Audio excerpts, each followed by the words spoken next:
Okay, I believe we are recording now. Okay, so hi everyone. Today we'll be looking at emotion breakdown for regretting the rise of startup culture. Fairly straightforward economics debate, a quite common one as well. Okay, so first thing as usual when you get emotion is to sort of talk about and just ask yourself, what is startup culture and what does the rise of startup culture look like? It's like the basic characterization that you need to do on both gov and opposition, because it helps to paint a clearer picture about the case that you're moving forward, but also makes the impacts that you're arguing a lot more realistic in the debate.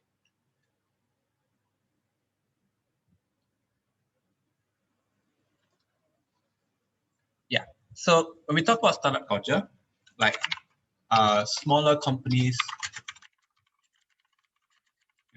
those that just started trying to build their way up,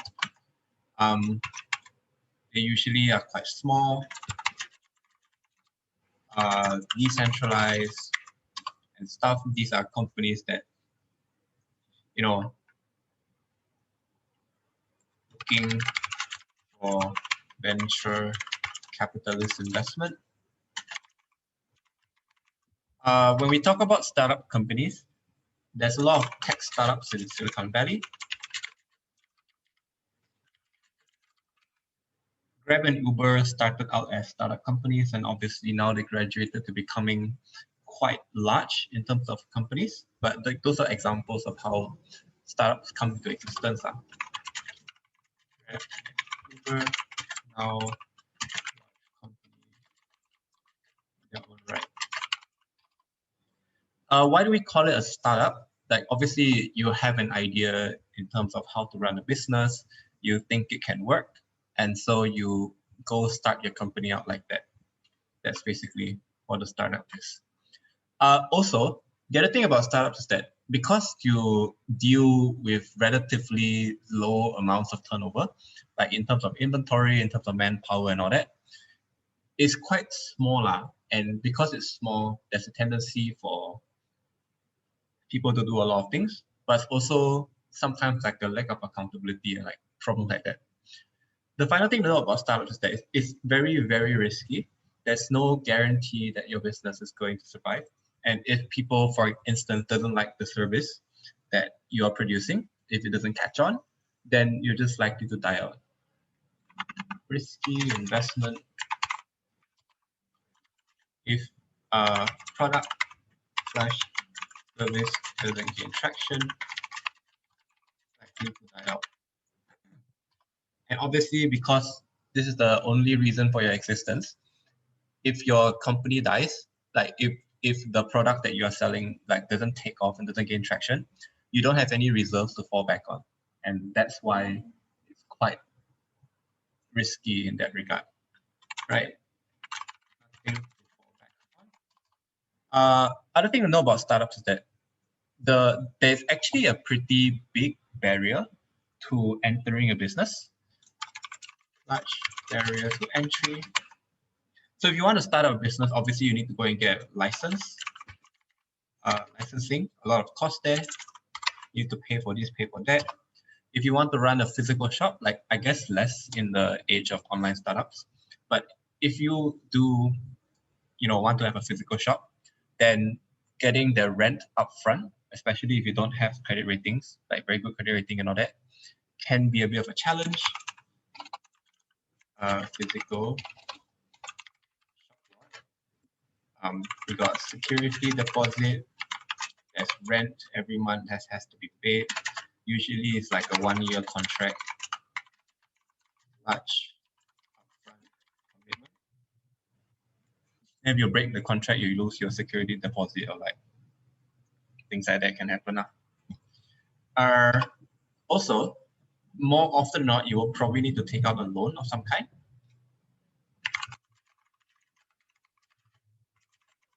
Start out. Because to purchase equipment and stuff. Capital injection, purchasing equipment, or just large upfront sunk costs. Maybe you need to buy a vehicle, if you're running some kind of delivery service like Lala Move or something. These are all things that you need to buy. So that's just broadly I would say, what characterizes startups. All right. I don't think I missed anything. Did I miss anything? I hope not. Okay. Let's talk about the Gulf case then.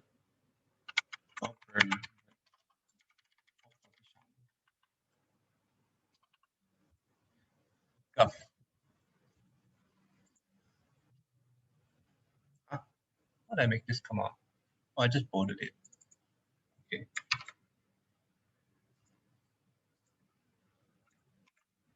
Yes, there we go.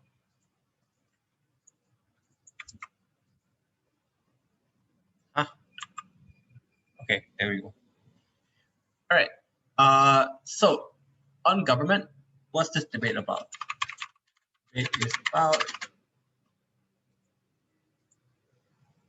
assessing the values of startup culture, assessing the value of the rise of startup culture, and whether the harms outweigh the benefits or not.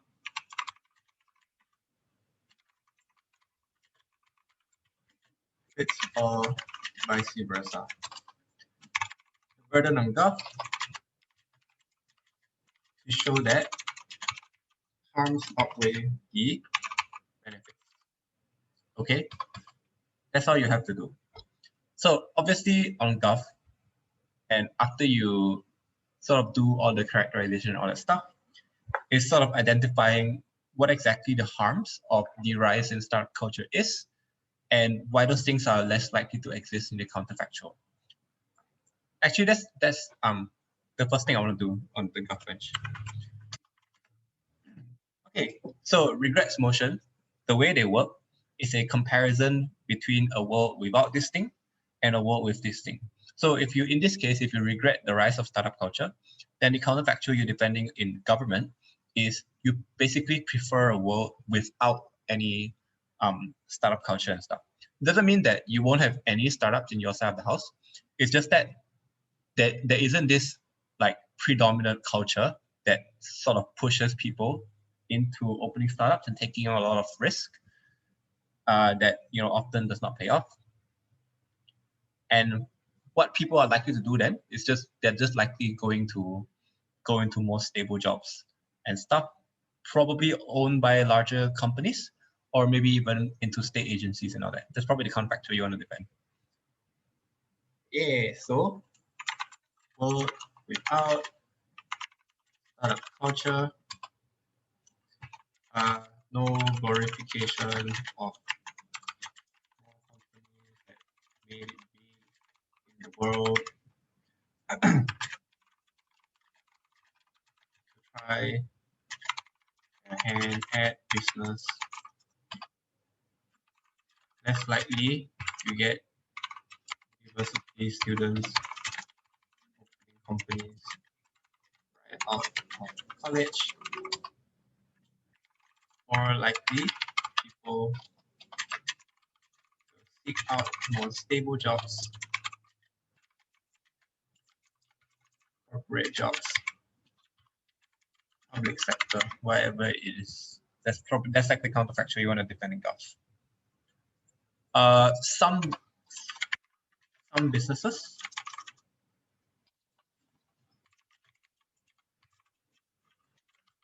will be started, like obviously,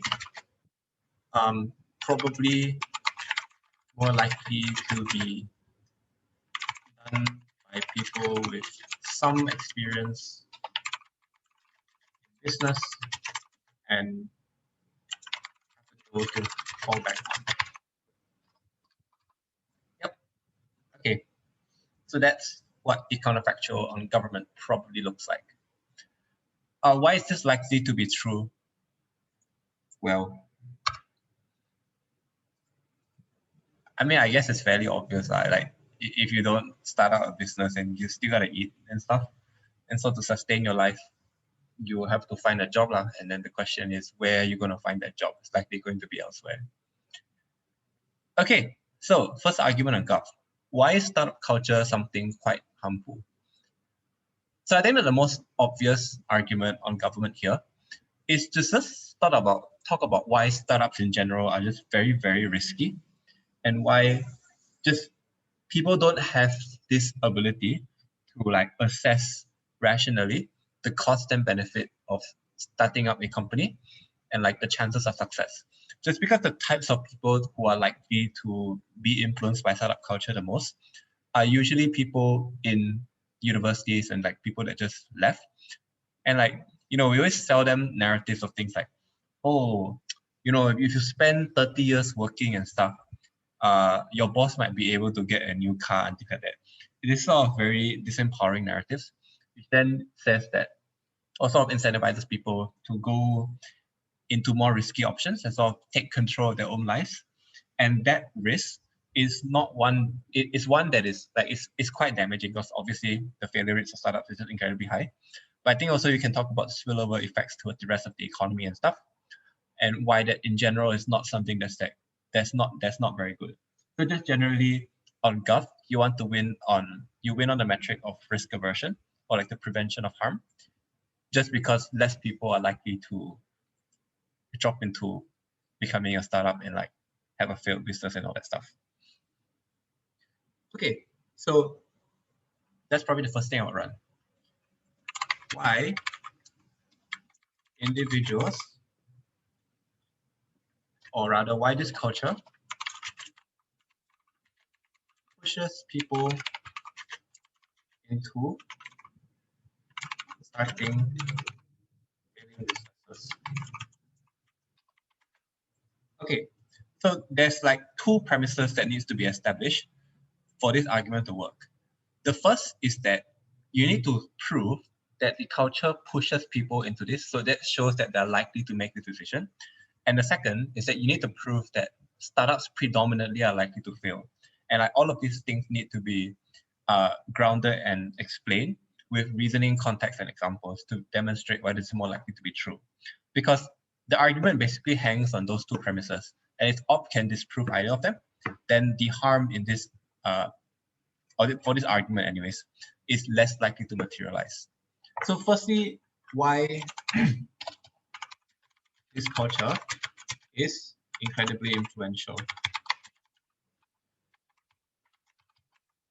And the second is why startups are incredibly risky and prone to fail. Okay, so why is the culture incredibly influential? I think here's where you want to do some stakeholder analysis and just ask who are the people most likely to be influenced by the startup culture. Who is most likely to be influenced? We're probably talking about your varsity students, right? Varsity students.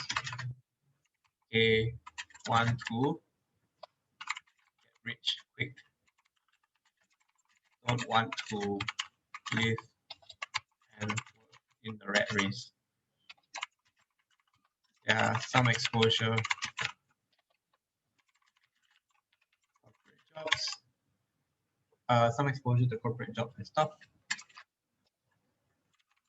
Don't like the prospect of doing the same thing over and over. You got anti-corporate rhetoric.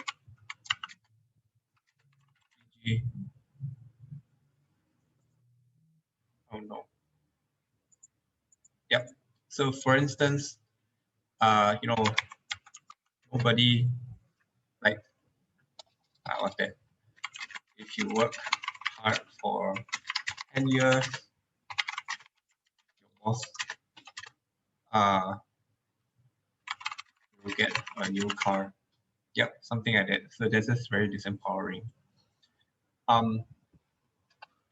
I think also you can look at glorification of business leaders that made it. Okay, e.g. Bill Gates, Jeff Bezos. Who else? The Alibaba guy, what's his name? Jack Ma, etc. People that were that you just have to try, without taking into account the fact that it's just incredibly risky and stuff, right? So I think this is what startup culture looks like, and why this norm is just incredibly alluring to people, and why they're likely to opt into it.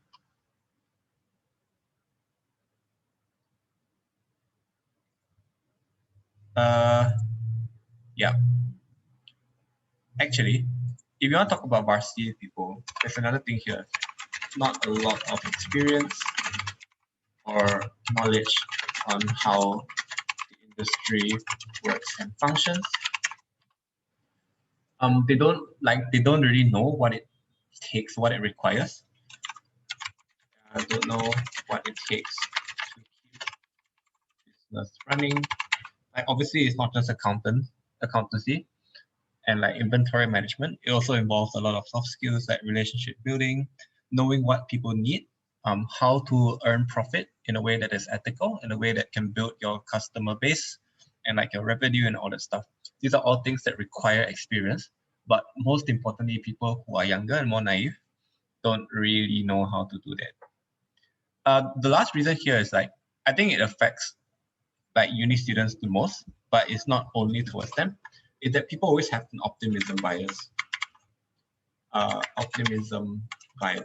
So basically what this means is that whenever you do something that is risky, you will always think that you will have a greater chance of winning, right? And the human brain is very, very bad at processing probabilities because like, okay, so let's just look at the gambler's fallacy, for example. So if you study probabilities and math, you know that 20% of $100 is $20, right? So if I offer you 100% chance of getting $20, or if I offer you a 20% chance of getting $100, and this survey has been done before, predominantly people are going to choose the 20% chance of getting $100, right? So, and obviously if you play the game an infinite number of times, you will eventually end up with the same amount of money. The problem is that especially when it comes to having upfront costs here, when the costs are quite high, like casinos and gambling and stuff, people believe that they have the same amount of chances to win. And that's why they just keep spending more money. And when they do win, they get this like hit of dopamine, and then they feel very happy and stuff. And then they feel that they can win some more again. I think related to the gambler's fallacy also here, it's like if you flip a coin, the chances of you getting heads or tails for the matter is 50%. Now, if you are betting money and you bet that the coin is going to come down heads and it doesn't, as a gambler, do you think it is more likely that the next time the coin is flipped, it is more likely to come out heads? And like, if you think about it, right, it's the same principle with like cards and all that. Every time you lose, you think that you have a higher probability of winning the next time, but the reality is that the probability is exactly the same. And all of this shows that people just have a very bad capacity of evaluating probabilities and chances and all that stuff. Yeah, I hope that makes sense. I went a bit off track for that. Anyways, the point here is that optimism bias, people aren't really able to assess risk properly, especially if they have a really good idea and are inspired to become the next Bill Gates. Okay, they overestimate the chances of success. So these are all reasons as to why people are likely to be pushed into this in the existence of this culture. Okay, the next premise then to establish is why startups are incredibly risky and prone to fail. So I think there's a lot of reasons as to why this is true. The first is that, and the most obvious one is because they're relatively small, right? So the chances of them succeeding is just everything hangs on their business model being successful. Okay, success of company hangs solely on their business model working out, right? E.g., like boba shop, for example, it's just contingent on an idea that people are going to buy your bubble tea, which, just because it's a popular thing now, doesn't necessarily mean that you opening the next branch of Tea Life is going to net you like chunks of money and stuff. So that's why it's a bit risky. Just give me a second, I'll turn on the light.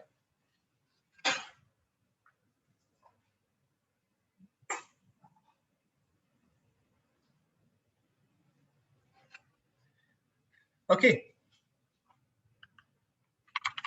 Time for boba. Buy your stuff means profitability dangerous. Okay. Obviously, it doesn't necessarily have to be this case. Like things like people that want to start their own restaurant and food. If you live in Sunway, you know that there's this like block of shops opposite of Rock Cafe that just periodically just shifts through different restaurants and shops that just aren't able to make it. And the fact of the matter is that being able to succeed as a business requires quite a lot of luck. And people just don't have that. Right? So the business being small means that the success really, really hangs on the business model working out. If for any reason the business model does not work out, you just dead. Right? Affected by a whole range of factors, right? E.g., the weather, e.g., the government, e.g., pandemics. Like there's so many things like shifting demand and trends, things like external factors beyond your control. And there are just so many factors that could potentially kill off your business. For any reason, like you get into a car accident and you can't work, you just die lah. Like that all. The next thing is that they're extremely, it's like there's a high upfront cost, right? So there's a number of sunk costs associated with starting a business. I pointed out earlier, things like licensing, purchasing inventory and equipment. And these are things that you need to buy first before you can start the business. May require taking on a loan, requires good credit rating to start with, or you can look for things like angel investors or venture capitalists, people that invest in your company, but will make demands in the future. Right? So all of this means that you are taking on certain costs with speculative benefits. And that just means that if and when it does fail, you're just less likely to be able to recoup the loss. Okay? Certain costs with speculative benefits.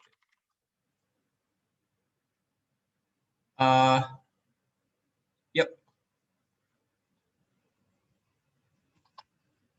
Thirdly, you can talk about competition. Competition and economies of scale. So economies of scale basically means that the more you produce, cheaper it is to produce each additional unit, right? So if you produce, like say, 100 units of shoes, I guess, maybe it'll cost you $50 per pair of shoes. But if you produce 1,000 units, the cost per unit can go down to like 25 and stuff. Things just generally become cheaper in bulk. And obviously, if you're small, you don't have a lot of capital to start with. You're just less able to exploit things like economies of scale. It just means that the cost of production of the things you're doing or the business cost you are running is just going to be relatively high. Okay, smaller company, exploit POS, larger companies, and all that stuff. So production cost is higher.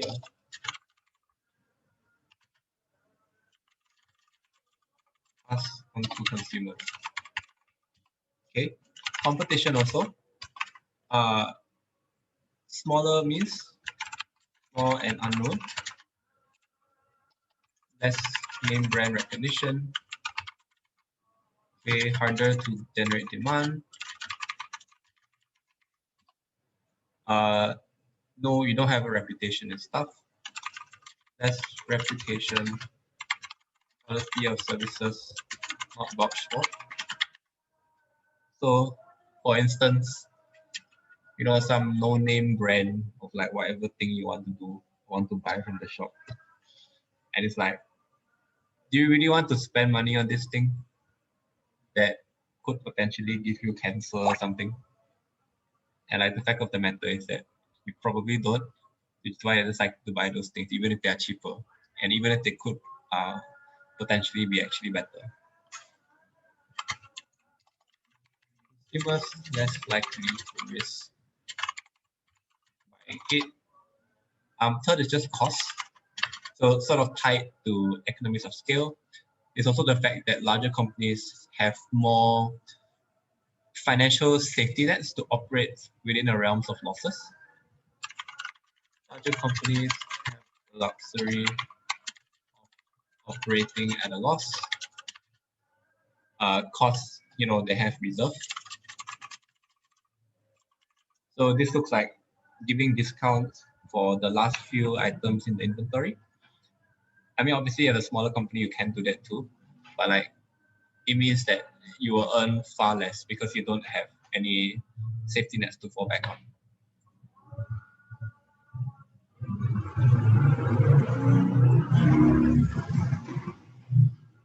Yeah, it's motorbikes here. I hope it's not that loud. Okay, because they have reserves, smaller companies cannot do that. Final thing is that I think I mentioned this already. Is like no safety nets to fall back on. If business fail, gone. Now and dead. Okay, crying very sad. Okay, so all of this everything here is just establishing these two premises. Why this culture is likely to be influential, and second, why this is likely to lead towards harm. The final part of the argument then is just to establish why is this harmful? What is the harm of this culture? Right? So on scale, 90% of startups never get off the ground. Okay? These are thousands of people who had an idea, who thought that idea could work, but it didn't for a range of different factors. It's like anything from market disturbances to the pandemic to demand shifting to medical emergencies to accidents and stuff. It's like, I think the best ones is they decide to go and pick a fight with someone and then the someone go and stab them in the back. That's like the most interesting ones. But aside from that, these are all people that had ideas and had businesses that just failed. And now they're stuck with that.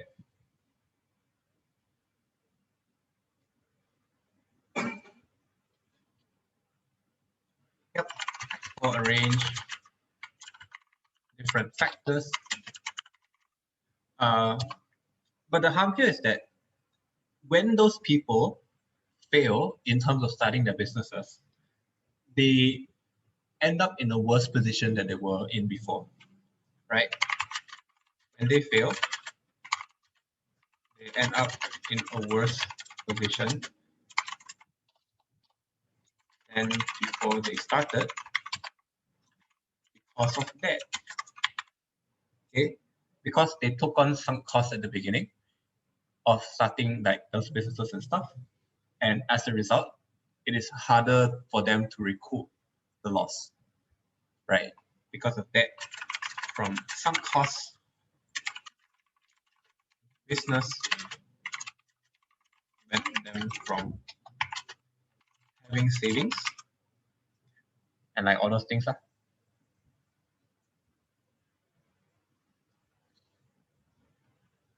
Having savings, building back financial reserves and stuff. And just generally speaking, the life is much worse off as a result of this. Like, I think there are other harms to this as well. Just things like the company's not really getting off the ground, or sort of taking up resources that could have been diverted somewhere else. Or just in this case, I think that in the comparative, like in the counterfactual, people go into a more stable corporate job from the get-go, don't take on unnecessary risks, more likely to be safer, right? So risk aversion and stuff. So the metric that you're winning on here is risk aversion. You prevent people from taking risks that they're just unable to assess and unable to mitigate in ways that are meaningful. And just when those businesses fail, and just thousands of them fail, they'll just suffer as a result. Obviously, the trade-off you have to make on Gulf is that some of those businesses will be successful. I just think that when you do the numbers game across the board, the cost of finding the new Microsoft is probably not worth the millions of people that lost their entire life savings doing this. And were just, sold a dream that was based on a lie this entire time. Okay, that's in terms of harm towards the individual startup entrepreneur. Okay, the harm is that people harm to enterprising idiots. Okay, nice. There's a second harm here with regards to starting startup culture and stuff. And I think that harm is related more towards the structure of smaller companies generally being less accountable and having a lower barrier of entry. So this basically why are smaller startup companies less accountable than their larger. Here's a case study you can use. It's the why, generally speaking, because your company is relatively small and relatively unknown, it allows business leaders to take certain risks and avoid avoid accountability, right? So example here is like Robinhood. So yeah, it's an app that allows you to invest money and sort of democratize access to the stock market. Robinhood, before Robinhood became Robinhood, it actually rebranded twice, right? They rebranded twice before because of scandals of financial fraud. Basically, what they did was that they took people's money. They said they would invest it. They didn't invest it properly. And then the consumers, the users go and make noise. And then they decided to just declare bankruptcy. Just declare bankruptcy, dissolve the company, remove liability. Yeah, so the system is not like that straightforward. Obviously, there's still some kind of blacklisting and like record associated with you if you're a bankrupt company. But basically, the mechanism of declaring bankruptcy means that the creditors or the people that you owe money to sort of don't really have the ability to ask for their money back because you have declared that you have gone bankrupt and you're not able to pay any of this money back. And that basically allows the company to get by without sort of paying the huge fines or paying like reparations for the victims that they should be doing that. Yep. Go under and restart again under a new name. Okay. So generally speaking, I mean, I guess it's sort of a problem associated with the size of the companies more than like the incentive for startups in general. But I just point out that startups in many instances, because of desperation, because of the position they're in, are more likely to make gambles that are extremely risky. And if it pays off, it pays off. If it doesn't, then they can always dodge and go underground and come out again later. But what that means is that people are more likely to be exposed to harm as a result of that. Okay, so startup companies, no reputation to protect yet, because can make riskier decisions that put themselves and others at risk. Victims less likely to get compensation. Company declares bankruptcy. Whereas owners of a company get to restart their business elsewhere under a new name to scam other people. Right, so in the comparative, you're probably going to have larger companies with reputations to protect. So obviously, larger companies like Microsoft or like Amazon, for example, these are companies that rely very heavily on brand name recognition and rely very heavily on the reputation, which is why things like negative consumer reviews hurt them significantly more. And that's why they're likely to make an attempt to protect their reputation and stuff.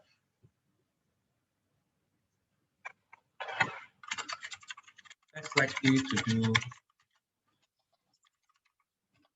dodgy things because they will lose market share. May have to pay fines as well. Yep, and obviously the size of your company is just directly proportional to how many people know about you. So that's why things happen as a result. So this argument here will help you win on the metric of protecting the rest of society in the debate. Okay, so any questions about the Gulf case so far? I think the first argument is by far the most important argument because the biggest discussion or the biggest controversy surrounding startup culture is just the extent to which people are lied into, starting their own businesses and stuff. Okay, there's no questions. Let's move on to the op case. So on op, burden to show, harms, benefits of startups outweigh the costs. Right, that's it. So what is the benefits of startup culture? Like, I think the first and most obvious one is that you let people do what they want. Like, I guess the direct counterpoint to risk aversion is like agency. and letting people make the choice to take on risk if they so want to. So how startup culture individual agency. So the basic line of argument that this is going down is just to say that it is preferable for people to be allowed to take on certain risks because it is their choice to do so, and they are the one that bear the consequences. So it's like the same reason why we allow poor people to take loans, even though that, just statistically speaking, they're less likely to be people that manage their funds very well, just because they have a right to do it. They have a right to make decisions surrounding themselves, but most importantly, because they know best how to better themselves and should be allowed to take on a degree of risk, like under autonomy and stuff. So that's the first thing. It's like people should be allowed to take on certain risks as rational consenting adults.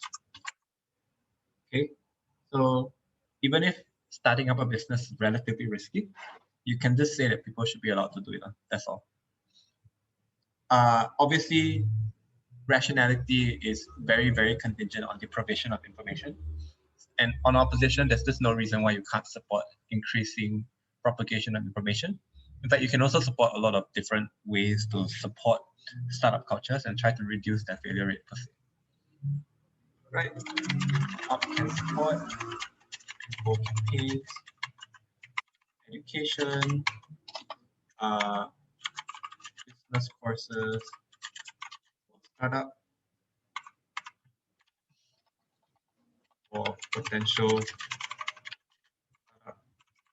entrepreneurs. Can support things like state subsidies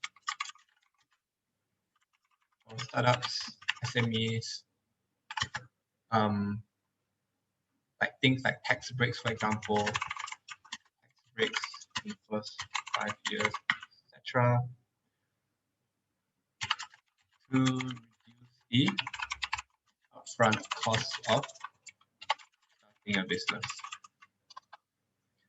The next part to this is that it needs to be explained how starting a business could potentially make your life better. How can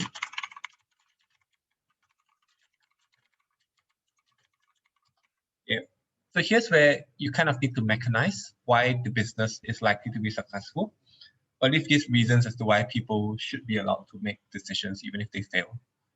So obviously, you can just start running all the rhetoric that we've talked about in Gulf as to why those things are bad, and just directly flip it to say why it's good. So owning your own business,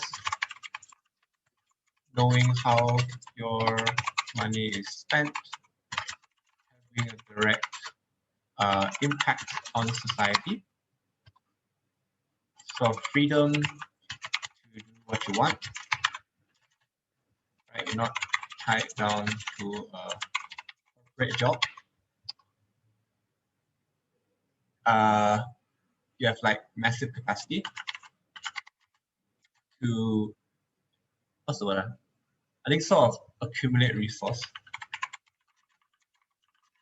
and direct them towards end goals you think are good. So like good end goals, maybe things like environmental protection, or like donating towards animal shelters and stuff. Animal shelters. You can talk about women's rights groups also. These are all NGOs that exist to do things. Obviously, the converse is true. You can also, not the converse rather, but rather where you choose to spend your money, you can also choose to spend it on like investing in stocks or like, fixed deposit or something. You can also choose to spend it on things that hurt other people, like I guess, like your own drug empire or something, whatever. The point is that you have the capacity to do it because you have more resources now, and you have more time, and you're happy, and all that stuff. Yeah, Correct. So these are ways that starting a business can make your life better. Okay. So the next thing about this argument in terms of empowering agency, you sort of want to establish why your business is likely to be successful, right? And obviously, you have to take on the burden and say that people, in a majority of instances, probably would fail. Why do you still think that letting people try is a value we should protect? Even if, okay, let's just talk about why businesses are likely to be successful. I think the first most obvious is just access to information. People know how what has been tried before. Second is like in terms of training, like logistical stuff, how to run an organization. It's quite easy to get experience by working as a subsidiary of another organization or whatever. Like gaining access to those logistical skills is not impossible. In fact, it's quite accessible most of the time. Second thing is that you can talk about state support and stuff. There's a variety of resources available to help people plan their business and make it successful. Okay. Even if businesses fail, people should still be allowed to try. A, because some of them eventually will succeed.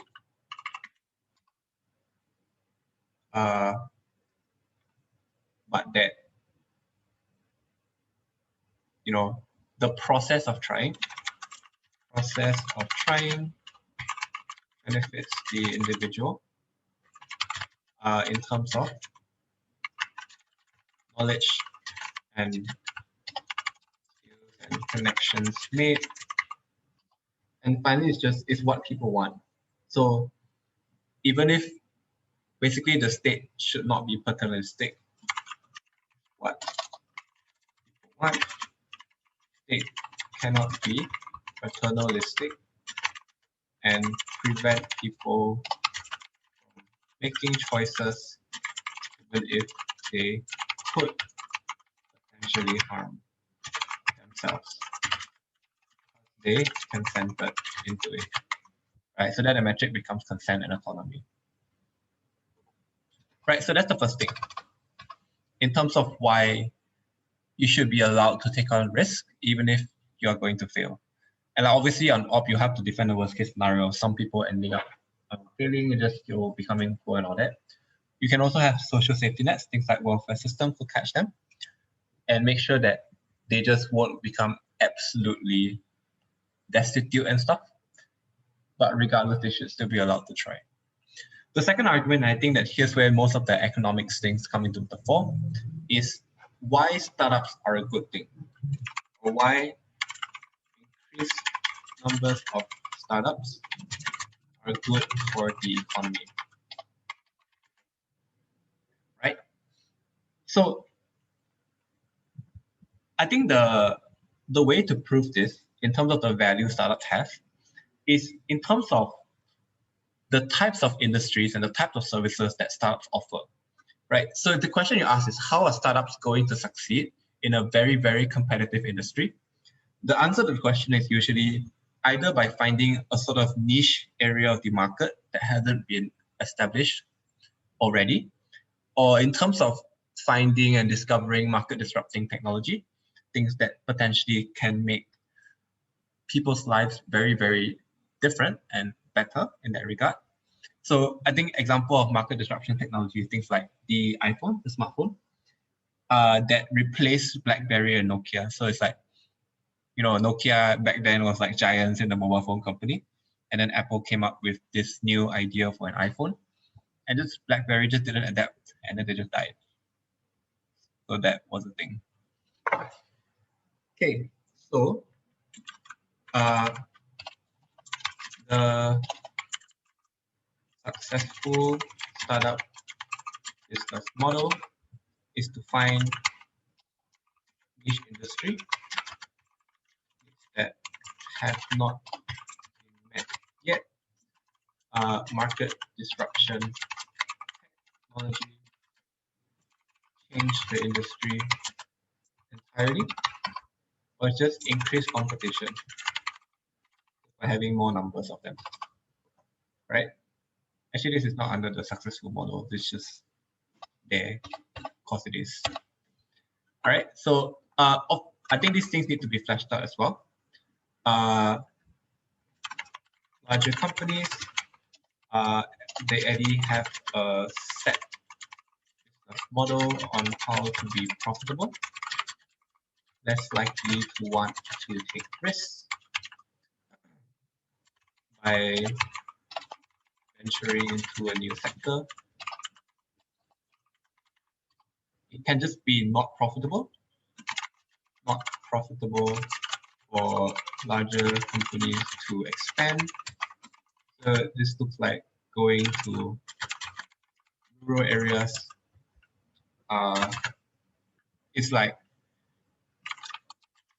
a loss for large supermarket chains to expand to like village areas. Convenience stores with less options, more likely to succeed, right? Because large supermarkets are profitable mainly because they move items in bulk, and there just isn't enough demand in like rural areas for them to justify the cost of transporting all the shit over there. So that's why you don't really have large supermarket chains in the suburban rural areas. Yep. So these are basically niche industries, the smaller industries or smaller needs, smaller groups of people that companies can target and can then like help them. Other good examples here is like smaller pharma companies, investing in research for rare genetic diseases. It's the only way for them to compete with larger pharma companies just because they're smaller and have like a lower budget.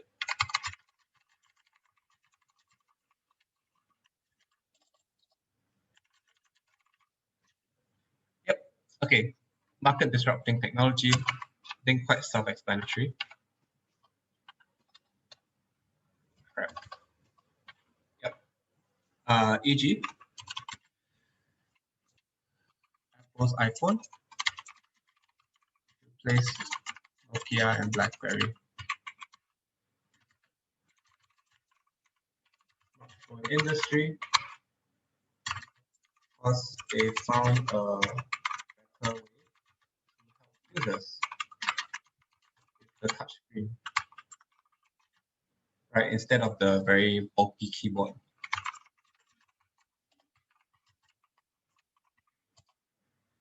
So if they can discover groundbreaking technology, they can use it to sell it to people, maximize their profits, and eventually be able to grow. Establish themselves of this new idea, grow and eventually replace the oligopoly existing in the industry, and then like just the benefits of renewal and regeneration and stuff, and preventing the few small companies from maintaining their hegemony of power and all that. I think that the tech industry is one of the one of the few industries that's unique in this way, just because the technology is moving and growing so fast. So even though companies like Google and Facebook are like huge today, the likelihood of them staying huge over the next 10 to 20 years is actually quite small. And also why tech companies are one of the front runners of innovation, because they know they need to capture all the new kinds of technology, because any new tech that makes them obsolete could also potentially make them redundant in the industry. And that's why they need to keep doing it. Right, so these are ways that startups largely benefit consumers and benefit the economy as a whole. The second thing is that you just want to talk about unsuccessful startups, right? Successful startups still increase competition. Still increase competition for existing businesses, ensuring quality of products and competitive price. The reason why they exist is because they give consumers options. So if those existing large businesses don't perform well, don't provide quality services, or start to exploit people, they become monopolies and stuff. This just means that people have options, that the quality of products that startups produce probably is lower across the board for the reasons that we explained in the Gulf case. It just means that larger companies still have to maintain their level of competitiveness and chase these startups out of the market. And the process of doing that benefits consumers massively because they have options. Give consumers options, ensuring larger businesses still need to maintain the edge in pricing. Right? So I guess this looks like stationery shops, convenience store, competing with supermarket chains and stuff. The various kopitiam food restaurants in Sunway, like they keep dying, yes, but while they're alive, they give people options. And it's like, okay, I'm gonna be real, most of the food not amazing, but like it is there, and it makes those established restaurants and cafeteria owners make sure that they cannot charge a higher price, because if they charge higher than the average of most other companies, then people just go towards those other options. Like eventually a lot of those startups are going to die, but while they're still alive, they do provide some utility to people in those areas. Yep, correct. So I think more or less that's just it. And everything else in this debate is just trying to weigh what we should value more and whether the harms outweigh the benefits in one way or another. So anyone have questions about the op case or the debate in general?